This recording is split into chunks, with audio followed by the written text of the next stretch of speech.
The United States, Britain and some EU countries have proposed blocking several Russian banks from the SWIFT international banking system. Western countries have already slapped sanctions on senior officials, including President Vladimir Putin.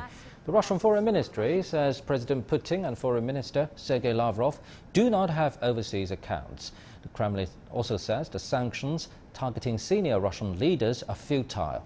Russia has closed its airspace to flights operated by carriers from Latvia, Lithuania, Estonia and Slovenia in tit-for-tat measures. For more on the developing situation in this particular regard, let's cross live to our correspondent Sergei in Washington, D.C. Sergei, any word on when will those Western countries impose this swift ban on Russia?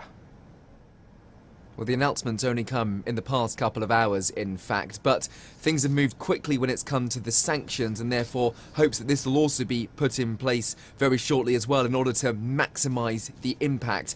What we saw over the course of Saturday was Western nations come together, the European Commission as well, the United States, Canada, other European states, decide that the sanctions that they'd already imposed not necessarily going far enough. Now the action particular on SWIFT, which as you mentioned before is that international payment system that Russian banks rely on, that a lot of Russian oil companies and gas companies use as well. I have the statement from the White House in front of me. It's talking about how selected banks are going to be removed from that messaging system to ensure they're disconnected from that international financial system and hampering their ability to operate globally. It's that which is the key component here, essentially sending a strong message to Moscow that as a result of the invasion into Ukraine, as it's seen by the West, there will be consequences and there will be implications economically for Russia. Enough, at least President Biden hopes, to push them back to the negotiating table. One further interesting point to raise is that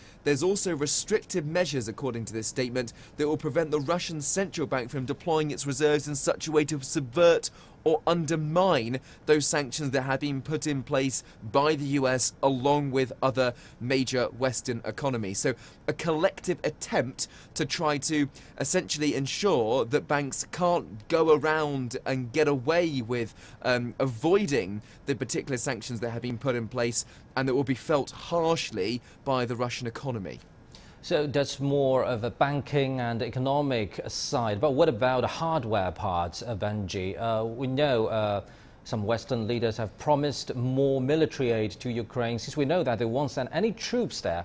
So what are those aid about?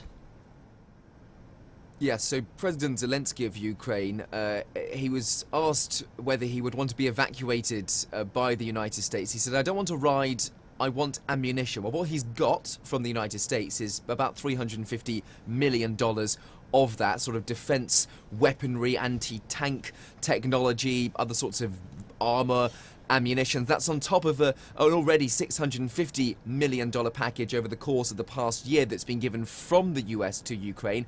And also, the White House proposing that Congress passes $6.4 billion in sort of emergency aid for the country, given the crisis it finds itself in, which lawmakers are hoping to discuss and then pass when they return to Washington next week. This is not going as far, of course, as putting boots on the ground. Joe Biden ruling out directly getting involved in combat, even though there had been calls from the significant Ukrainian community here for the president to do more. There is one thing, of course, which means he would have to go so far as to commit militarily. That is if Russia decides to attack a NATO country. According to Article 5 of the NATO treaty, an attack on one NATO member would mean an attack on all of them, and that would include the United States. Thank you very much. Our correspondent Sergei in Washington, D.C.